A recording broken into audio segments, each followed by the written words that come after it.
This episode is brought to you by Propel. People take authentication for granted, but it's more than how customers log into your product. It's how you manage your relationship with your users. The easiest way to make authentication your advantage is to use Propel Auth. Propel Auth is more than just functional. It's powerful. With tools like Managed UIs, Enterprise SSO, robust user management features, and actionable insights, Propel Auth adapts as your product grows. And the best part?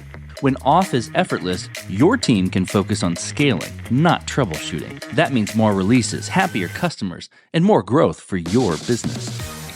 Save dev time, win over your customers, and propel your business forward with Propel Auth. Check them out at propelauth.com. That's propelauth.com.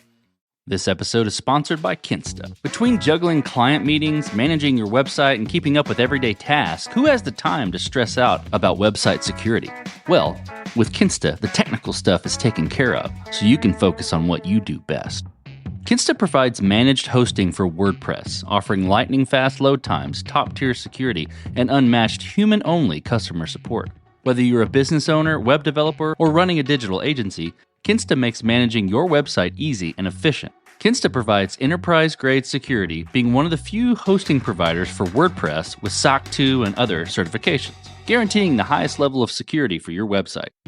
Thanks to their unlimited free expert-led migrations, Kinsta ensures a smooth transition for you from other hosting providers. Customers have reported 200% faster load times post-migration to their platform. What I find cool about Kinsta is their fast and reliable customer service and premium features that are included at no extra cost. Ready to experience Kinsta's hosting for yourself? Get your first month free when you sign up at kinsta.com today. That's KINSTA.com. One of the reasons that we are excited to bring AI into the real world is to use it as a way to help amplify what humans in the real world are capable of. To be able to actually use this as a tool for humans to amplify their intelligence or their ability or what they're literally capable of perceiving in the world. We would like it to be at the forefront of the AI revolution, be like sitting in the front seat and see like where things going. One of the biggest challenge in building this intelligence system and building this environment is to build systems which can generalize beyond particular sensor, beyond particular tasks. Hi, my name is Ivan. Hi, my name is Nick. We are co-founders of Archetype AI. This is Code Story, a podcast bringing you interviews with tech visionaries. Spent 6 months moonlighting. There's nothing on the back end. Who share what it takes to change an industry. I don't exactly know what to do Took next. many goes to get right. Who built the teams that have their back. A company is its people. The teams help each other achieve Most more. proud of our team. Keeping scalability top of mind. All that infrastructure was a Yes, pain. we've been fighting it as we grow. Total waste of time. The stories you don't read in the headlines. It's not an easy thing to achieve, mind Took you. it off the shelf and dusted it off and tried it again. To ride the ups and downs of the startup life. You need to really want it. It's not just about technology. All this and more on Code Story. I'm your host, Noah Labhart, and today how Ivan Poupyrev and Nick Gillian built a physical AI company helping humanity understand the real world in real time. This episode is sponsored by Speakeasy. Grow your API user adoption and improve engineering velocity with friction-free integration experiences. With Speakeasy's platform, you can now automatically generate SDKs in 10 languages and Terraform providers in minutes. Visit speakeasy.com/codestory and generate your first SDK for free.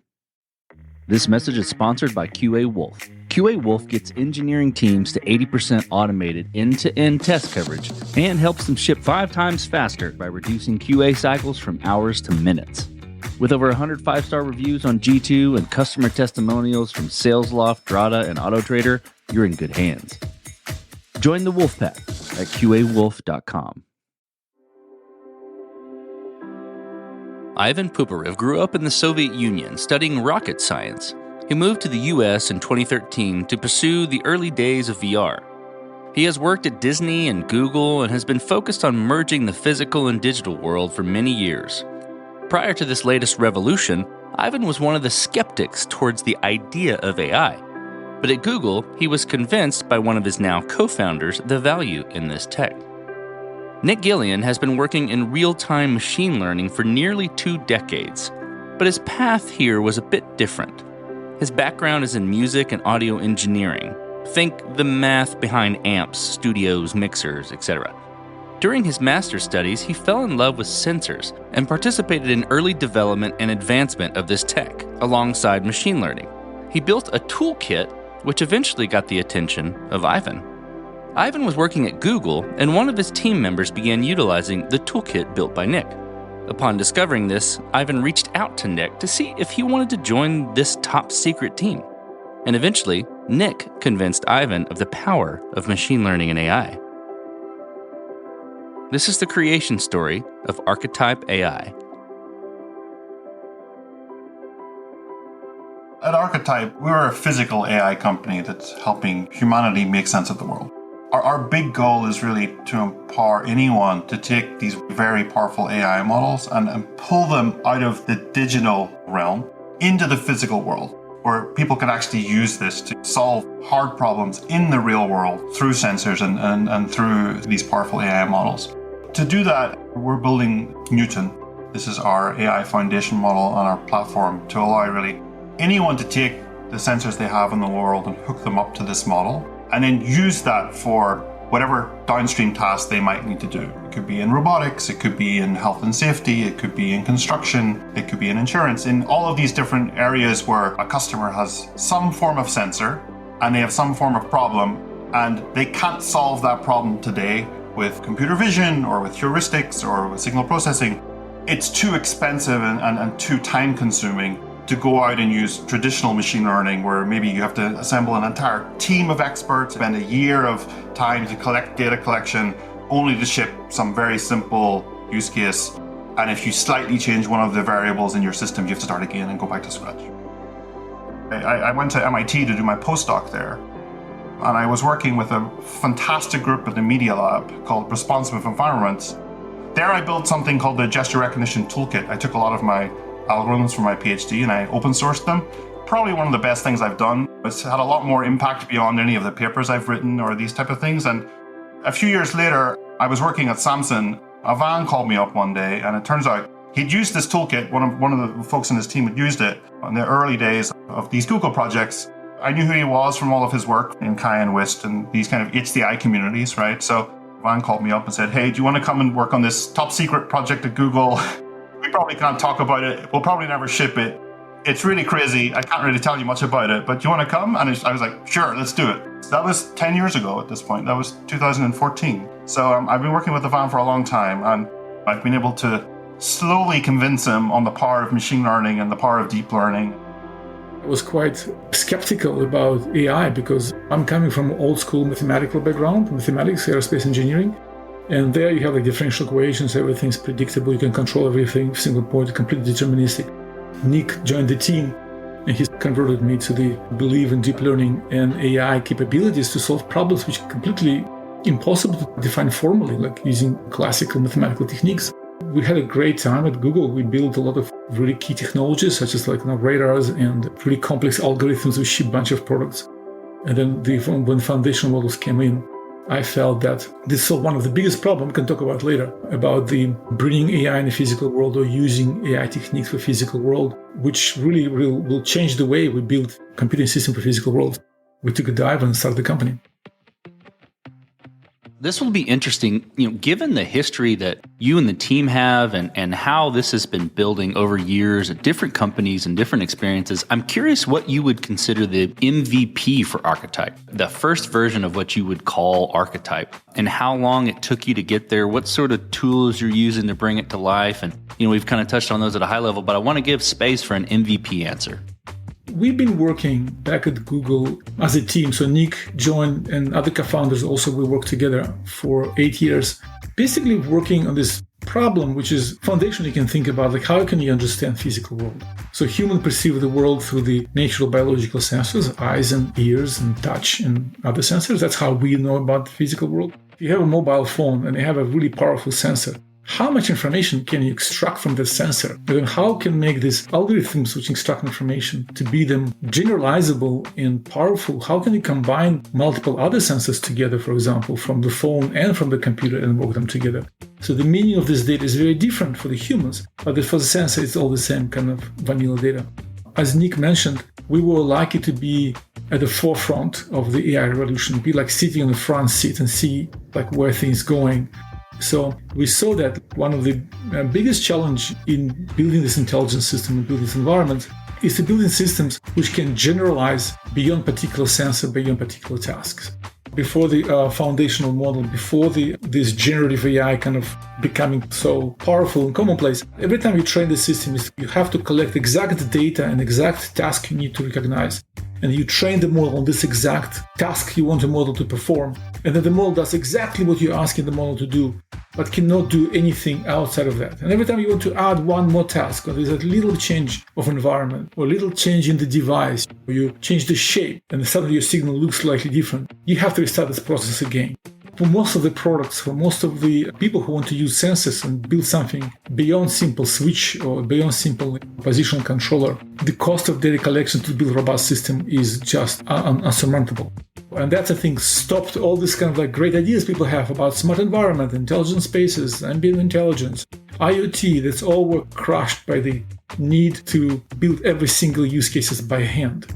What we saw the opportunity here is that build models which generalize from a small number of tasks that can generalize to do tasks which the model has been trained on and do them better than narrow model.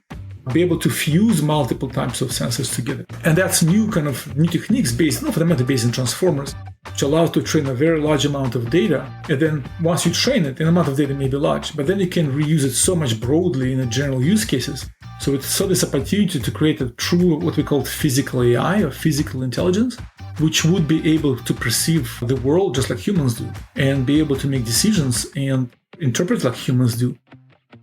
Really, an MVP for physical AI is, obviously you need the AI model, but the key thing about physical AI is it's really bringing the model into the real world. So that means that you need to be able to hook up some form of sensor to the model, and you need to be able to hook up the output of the model and route that back to the real world in some way to trigger a safety alert, for example, if a worker is in a dangerous area, or it could be to hook it up to a robot to actuate something, or it could be to generate a report at the end of the day so that floor manager of a construction site can optimize their time and so forth. The MVP of Newton is really this early version of the platform that allows a customer to take some form of sensor, hook it up to our foundation model, and actually get a specific output that is useful to them, right? So to complete this kind of chain that completes the full link, that allows them to actually take this AI model and actually run it in the real world and actually apply it either in real time or in kind of batch mode to a specific problem they have.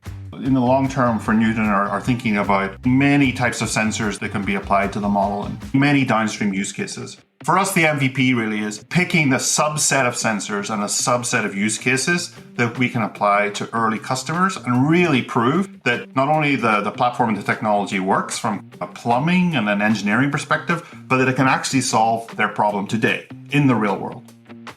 When we start putting together what would be this MVP of the model, what kind of answers people want? First of all, what would be the most common things people like to know? Number one. And number two, how are they going to interact with the damn thing? If you're operator of a crane in some sort of a construction site, are you going to type on your laptop, asking questions and reading the answers? What that interaction is going to be? And the way we did it is when we started the company, as we started building this foundational model and infrastructure to connect, because you have just built a lot of stuff, data collection, how to train it. In parallel, we went on and talked to hundreds and hundreds of companies. If you have sensor data, what kind of things you're looking for? And then we ran this big kind of like discussion, research and collecting data from the customers. And it's come down to three things. Very large categories of companies have sensors which measure objective state of the world, which means things like temperature, vibration, gas flow, electricity flow in different formats and shape, different ranges. So this data is fundamentally really complex. So they want model to understand fundamentally physical principles behind that and be able to predict anomalies, predict future behaviors, predict when it's going to fail, and be flexible in a sense that they don't have capacity to train the model for a year. It has to very quickly understand what data is and basically quickly adapt. And the second one, there's a very different types of customers who are not looking at the data coming from machines, but they're looking at people's behavior. Whether they want to understand safety and security of their workers, whether they want to measure productivity of the contractors which digging channels or build some stuff, how much people worked, and if the works drops, why? Is it the weather? Is it the time of the day? Is this too much coffee? Is it not enough coffee? So how can we capture human behavior? And well, people have a really good understanding. Machines cannot get the subtle cues. So this is two MVPs. And the third one use case is to bring them together. Basically, what we like to do is to connect objective measurement of the world, physically correct measurement of the world, and connect to the human behavior and understand how changes in the physical environment affect people's wellness, being, and so on and so forth. And the other way around is how people's operations further up in the factory change performance of machines and what's effect they create. One of the ways to think about it is almost like left side of the brain and right side of the brain. Left side of the brain thinks about physical world and understand how a physical world works, and the right side explain that. And then they have to be connected. There has to be connecting tissue between the left side and the right side. You look at physical world and they can explain, but also you should be able to generate responses. You should be able to say, I'm actually thinking the response should be this. Let's try it. And the model should be able to go and generate physical responses. That's how we think about the model. This message is sponsored by SnapTrade. Link in-user brokerage accounts and build world-class investing experiences with SnapTrade's unified brokerage API.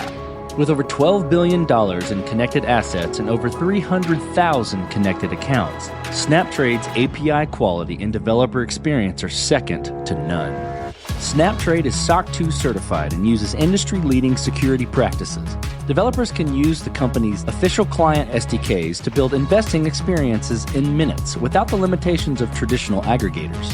Get started for free today by visiting snaptrade.com/codestory. I'm so pumped about my new offshore dev partner. I'm saving a ton, and they even signed an NDA. Wait, is that our financial statements on the internet? My dev partner has great communication. They can acknowledge an issue or email message super fast after they run it through Google Translate, of course. I have a call set up with my partner right now. Hey guys, are you there? Wait, did you just ghost me? Ever been in these situations? Yeah, me too. That is, until I found Tekla.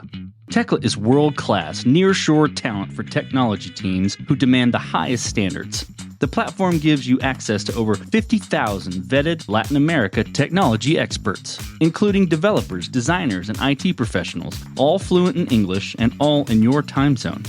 In 7 days or less, you can have your tech expert hired through Tekla's fast, efficient hiring process, which helps you find and onboard top candidates. Get senior-level talent at competitive rates, often half the cost of hiring in the U.S., but aligned with U.S. work culture and time zones, making teamwork easy and productive. Hire the best tech experts today with Tekla. Learn more at tekla.io. That's TECLA.io. This episode is sponsored by Mailtrap, an email platform developers love. Try for free at mailtrap.io. That's mailtrap.io. So then on that MVP, right, the proof, you got to make certain decisions. And I hear one already in this is where we're going to start. But I'm curious about decisions and trade-offs you had to make in putting together that early version. And I'm curious about, that process you went through to make those decisions and how you coped with them. One of the early things that we learned, how people would actually interact with AI in the physical world, as opposed to some digital agent or digital assistant, right? If you think about the standard chatbot interface, it's really, it's back and forth, right? It's this kind of synchronous loop. You ask a question, you get an answer, you follow up, you get another answer, you follow up, and so forth. We looked at these interaction models and how they could be applied to the real world, and they didn't really seem to fit. If you want to check if your package has arrived today, do you want to just keep going to your bot and asking the bot, hey, did my package arrive? Hey, did my package arrive? You don't want to do that, right? You just want to say, notify me when FedEx comes to the door, or did the gardeners come this week? For this, we've come up with this third model. So in addition to the assistant and the agents, this third interaction model, which we're building for physical AI, which we call lenses. And the concept there is that you can build a lens and you can apply it to a foundation model to basically steer the model and guide the model towards what you're most interested in as a user, right? So that could be more of a safety area, or it could be more of a security area, or it could be a productivity area, for example. By applying this lens, you can take then real-time sensor data and stream it through the model and have the lens continuously analyze this data. And then you can actually interact with that alongside the model. The model now starts to become a tool that you can actually use in the world that you still have some agency over as a user. You can still always go back to the tool and modify it or change the lens, which what we call changing the focus. So you can modify this on the fly, or you can run multiple lenses in parallel, for example. If you're a larger company and you have a large sensor fleet and you have many stakeholders that want to look at different types of things with the same sensors, right? You can actually apply many lenses on top of the same model that give you very different answers because they're maybe focused on different aspect areas, right? And we're finding this concept of lenses is really helping customers. A lens is a nice way for a customer to really put their constraints into Newton and to communicate to Newton like what they're most interested in, right? Because while our goal is to build a single horizontal platform that can support any type of sensor and many physical AI use cases, most customers have one or two sensors and one or two use cases. But there's millions of customers, right? So that's where you really see the scale of this. The goal there is how can we build these lenses where it allows the customer to actually put a lot of their constraints and they can put in additional auxiliary information into the lens to really help guide it. But under the hood, it's really one foundation model that's steered on this. When we started the company and we try to explain people what we're trying to do, while it's completely obvious to us, it's completely blank. People would completely blank out. What? AI, physical world, foundation model? What is that? It was interesting because I think that ChatGPT made our life much easier. Because initially, when we explained people what we try to do, we were saying, like, think about ChatGPT for physical world. A ChatGPT which can understand everything and you can talk about what's happening to you right now, local AI. I think it goes way beyond ChatGPT. ChatGPT is the first step in AI evolution. I think it's going to go much beyond. These different interaction models, the assistants, the agents, and lenses, they can all work together, right? You can have an agent which actually is running a lens, which is then talking to your assistant as well, right? They all are powerful independently, and you can, of course, combine them together to build these very powerful systems. But we feel for physical AI, this concept of lenses is really helping guide how you can actually work with AI in the real world, right? As opposed to some digital entity. This episode is sponsored by Speakeasy. Whether you're growing the user adoption of your public API or streamlining internal development, SDKs can turn the chore of API integration into effortless implementation. Unburden your API users from guessing their way around your API while keeping your team focused on your product. Shorten the time to live integration and provide a delightful experience for your customers. With Speakeasy's platform, you can now automatically generate up-to-date, robust, idiomatic SDKs in 10 languages and Terraform providers in just a matter of minutes. SDKs are feature-rich with type safety, auto-retries, and pagination. Everything you need to give your API the developer experience it deserves. Deliver a premium API experience without the premium price tag. Visit speakeasy.com/codestory to get started and generate your first SDK for free. This message is sponsored by QA Wolf. If slow QA processes bottleneck your software engineering team and you're releasing slower because of it, you need a solution. You need QA Wolf. QA Wolf gets engineering teams to 80% automated end-to-end test coverage and helps them ship 5 times faster by reducing QA cycles from hours to minutes. With over 100 5-star reviews on G2 and customer testimonials from SalesLoft, Drata, AutoTrader, and many more, you're in good hands. Ready to ship faster with fewer bugs? Join the Wolfpack at QAWolf.com to see if they can help you squash the QA bottleneck. This message is sponsored by SnapTrade. Link in-user brokerage accounts and build world-class investing experiences with SnapTrade's unified brokerage API.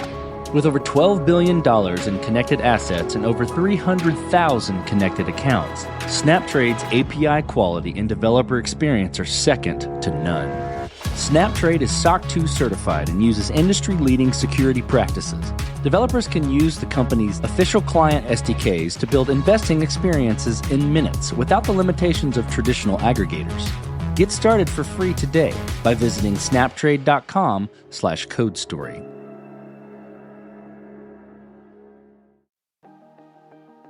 So let's move forward then. You've got what you're describing as the MVP. You have gone through the difficult, decision of making the hard choices and how you approach it and how you define things. And that all makes sense. I'm curious about progression, right? How have you progressed and how are you planning to progress to mature and grow the product? And I think to wrap that in a box a little bit, what I'm looking for is, how do you go about building your roadmap? What process do you go through to decide that, okay, this is the next thing to build or to address with Archetype, with Newton, with all of the things?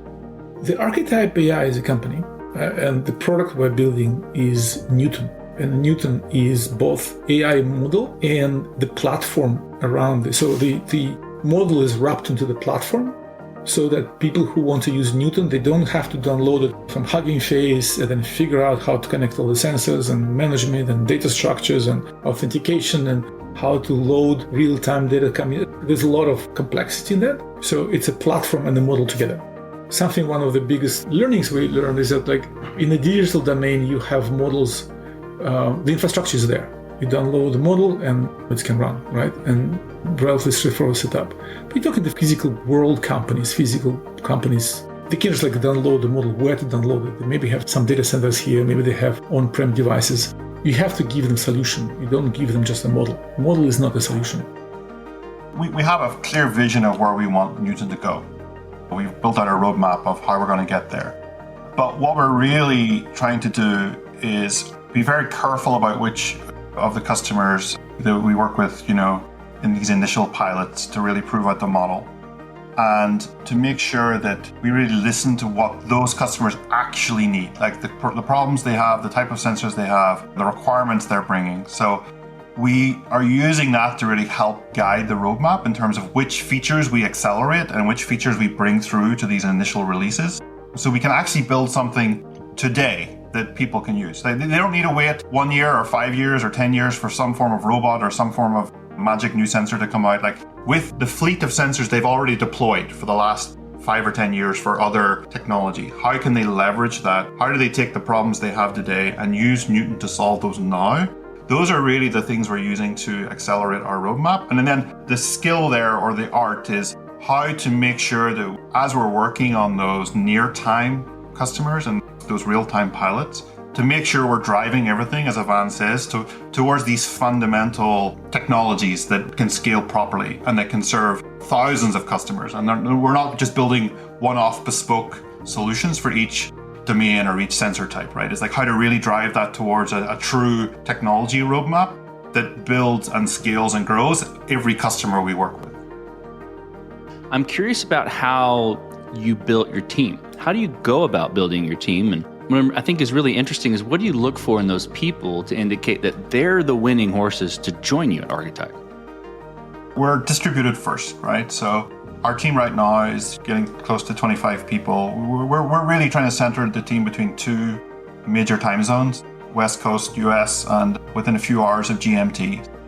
We have a team already which is distributed across Europe and across the US. This has allowed us to really look for the best talent in a much wider scope. So we're not just limited to the Bay Area.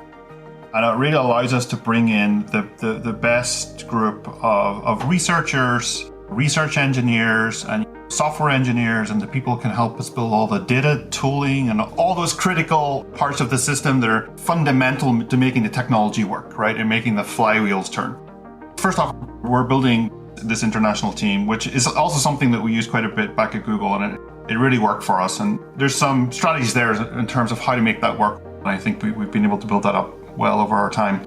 No, we're not building like another mobile app or another chatbot. We're building something new. So I think one of the key things we look for when we're hiring folks is they can cope with ambiguity, and that they're not just repeating what everybody else is doing. It's very important to understand that. It's very important to be able to replicate that.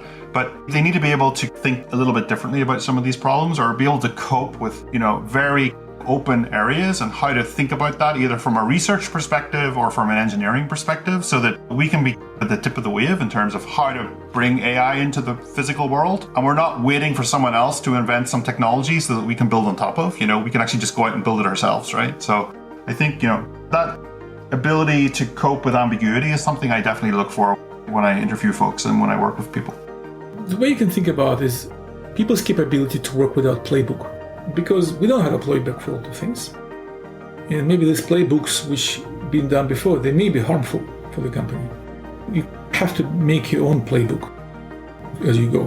And some people are not comfortable with that. Because if you're building a playbook on your own, you're going to fail. And be comfortable with failure is very important. And I think the culture we're trying to build the company is that we should not be afraid of failure. It's okay to fail. But it's very important to be honest about failure. It's okay to fail, but it's not okay not to know why you fail, right? So that any failure is a critical piece to knowledge about how to build a system. So being comfortable with that and being comfortable in making your own playbook and knowing there's no playbook is, I think, what we're looking for. And I think hands-on is very important. So people should be able to at least try to do everything, at least have a spirit to try to jump on every problem. And in a startup, particularly in a startup, and we're very close to what we had when we were back at Google, because even people think Google has infinite amount of money, but that's not true. Everybody who works in big corporations know that maybe corporation has infinite amount of money, but you don't. You have a little bucket. So you have to be extremely careful about who you bring, how you build. You have to be, it's almost like a startup, particularly in innovation field, in the big companies. The important things is that being hands-on, but also it's very important that people should be comfortable with the change of direction. You have to do what you have to do, because again, we're not working in the field where we have the map, all the guideposts there, you know where to go, you just need to find the optimal way through this guidepost. There's no map, it's a wide space. And we also have to react to how the market changes and how the public space changes, because the field develops extremely fast and we can't be too reactive and there's just like swing in the wind every time something changes. We have to have our own course, but also we have to adjust this course based on what happens. When Jason Huang comes out at CES 2025 and says the next big thing in physical AI, but then he defines it as robots and self-driving cars, we have to take account of that and modify our message to reflect that. Be able to talk without a playbook, be agile, changing directions, be hands-on, and not afraid to fail. These 4 things are critical for any kind of innovation startup people building. We hope you've enjoyed part 1 of this creation story of Archetype. Tune in tomorrow for part 2. Code Story is hosted and produced by Noah Labhart. Be sure to subscribe on Apple Podcasts, Spotify, or the podcasting app of your choice. And when you get a chance, leave us a review. Both things help us out tremendously. And thanks again for listening.